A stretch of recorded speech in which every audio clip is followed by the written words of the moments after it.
자, 64차시 민주공화제 대한민국 임시정부를 수립하다라는 부분입니다.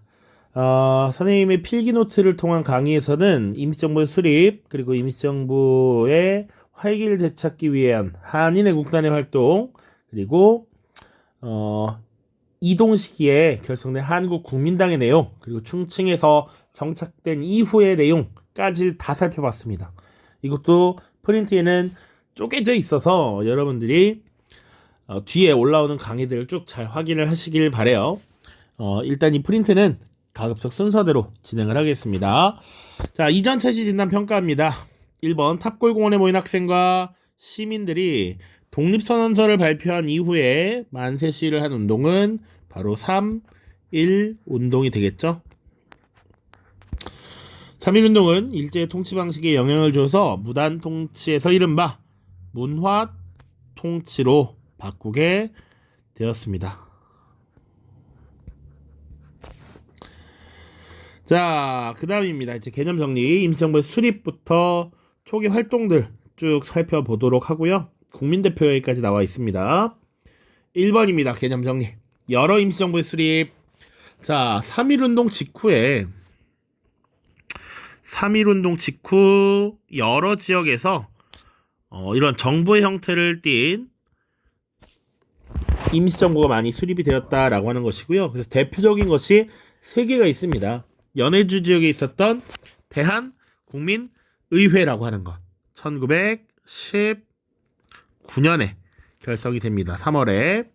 이 대한국민의회는 원래 이 지역의 한인들이 모임을 가지고 회의를 열었던 전로한족회 중앙총회가 개편되면서 정부의 성격으로 바뀐 것이 대한국민의회였다. 그리고 국내에서는 13도 대표가 모여서 한성정부를 수립했습니다.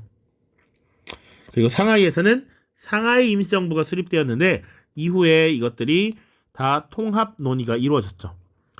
셋 다 공교롭게도 1919년이었고요. 1919년에 바로 통합 논의가 이루어졌죠.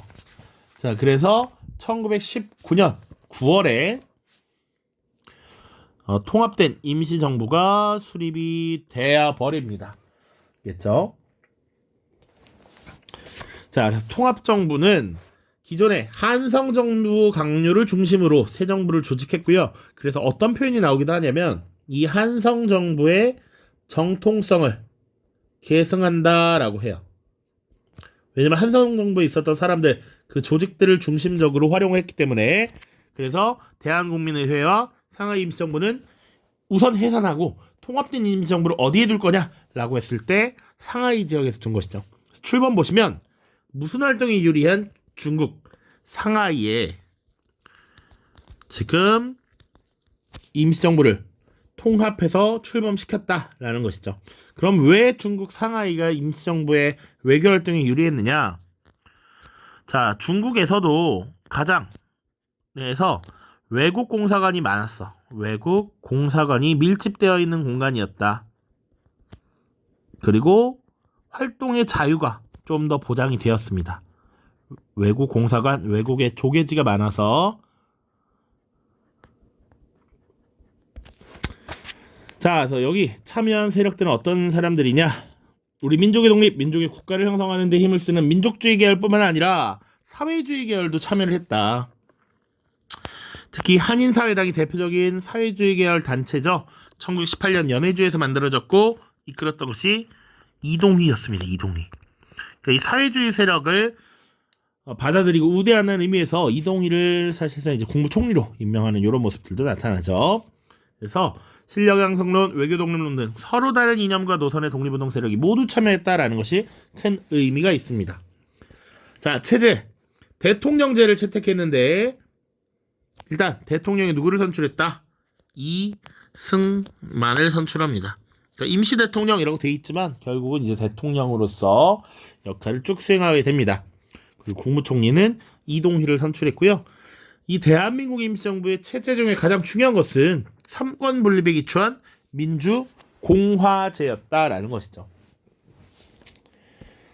자, 그리고 항상 얘기했지만 선생님이 얘기했던 것 중에 이런 통합 노력 이전에 이미 인민이 중심이 된, 국민이 중심이 된 정부를 수립해야 된다라고 하는 선언이 나왔었다. 바로 대동 단결 선언이라고 하는 것이죠. 1917년에 나타났다.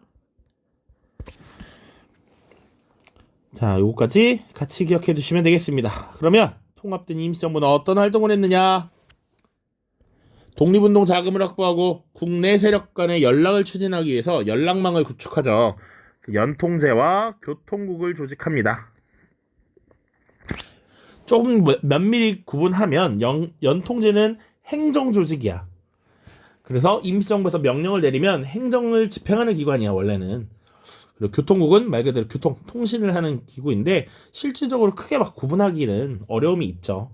결국 하는 일들은 비슷했다. 독립운동 자금을 확보하고 국내외 세력들과의 연락을 추진하는 것이었고요.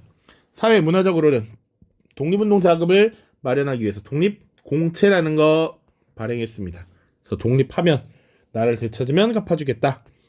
그리고 독립신문을 발행하기도 했고요. 외교활동 보시면 파리강화회의에 김규식을 외무총장을 임명하고 독립청원서를 제출했고요. 유럽과 미국을 대상으로 외교활동을 벌이기 위해 구미위원부를 설치했다. 위원장을 이승만이 맡았다. 그 외에 또 뭐 있습니까? 우리 교과서에 나와 있는 거 워싱턴 회의에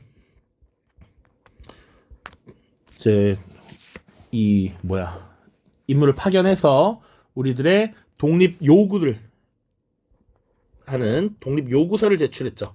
그리고 극동 인민대표회의에 김규식과 이동희를 파견해서 소련의 독립운동 지원을 받기도 했습니다. 자, 군사적으로는 군무부를 설치해서 만주 쪽에 있었던 서로군정서, 북로군정서 같은 부대를 임시정부의 산하로 편제했다. 이런 내용까지 같이 봐주시면 되겠네요. 세 번째입니다. 국민대표회의와 임시정부의 변화. 임시정부는 여러 독립운동 세력이 다 참여하고 여러 활동을 벌이면서 굉장히 기대감을 높였습니다만 사실은 크게 활약을 하지는 못했다. 성과를 거두지 못했다라는 것이죠. 일제 탄압에 의해서 연통제와 교통국이 붕괴되면서 국내와 연락도 제대로 이루어지기 어려웠고 외교활동의 성과 자체가 미흡했습니다. 그리고 독립운동 노선을 둘러싼 논쟁이 있었어. 왜? 이런 외교 독립론을 중심적으로 채택해서 활동을 했음에도 불구하고 독립운동의 성과가 없으니까 이거 잘못됐다라고 하는 비판 세력들이 나타나는 것이죠. 그래서 대표적으로 외교 독립론을 주장했었는데 이런 것들을 반대하는 까는 세력들이 주로 생겼지. 누구냐? 외교 너무 나약한 소리다. 우리가 무장하고 실제로 우리가 싸워서 이겨야지 라고 했던 비판을 받기도 했죠. 자, 아무튼 이런 논란 그리고 분쟁 속에서 이 민족의 입장을 통합하고 임시정부의 독립운동 노선을 다시 정리하기 위한 국민대표회의가 개최됩니다. 1923년이었고요. 주로 외교 독립론과 무장투쟁론의 갈등이었고 이를 해소하기 위함이었다. 이때 창조파와 개조파가 주로 대립을 하게 됐는데 창조파는 임시정부를 해체하고 새로운 정부를 수립하자라고 주장했던 것입니다. 바로 신채호라든지 박용만이라든지 하는 인물들이 되겠습니다. 그 개조파, 임시정부의 조직만 바꿔서 운영을 하자라고 했던 것이 안창호라든지 이동휘 같은 인물들이 있습니다. 물론 창조파라고 해서 개조파라고 해서 자기들끼리 다 같은 의견이었느냐? 그거 아닙니다. 안창호 같은 경우는 실력 양성을 주장했고 이동휘는 무장투쟁을 주장하기도 했죠.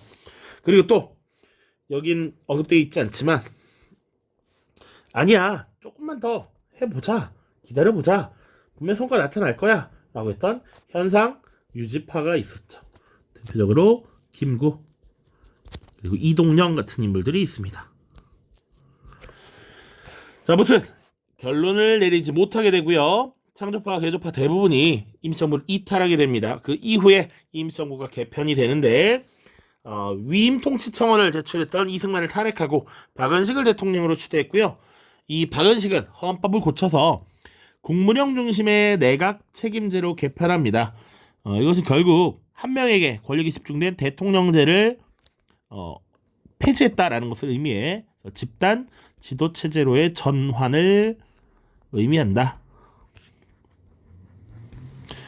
지금 보니 이승만의 위임 통치청원에 대한 내용이 빠져 있네요. 요거 추가를 해 두십시오. 임시정부가 침체되었다. 그래서 국민대표회의가 개최됐는데 이 개최된 배경에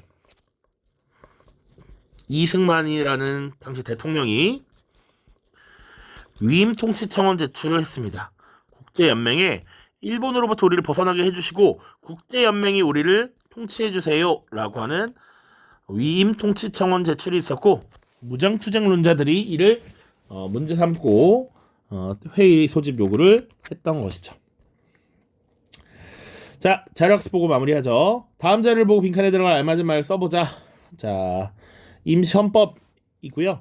민주공화제로 한다. 그리고 임시정부가 의정원의 결의에 따라 이를 통치한다 라는 것, 임시헌법 19년 9월에 발표된 것이고요.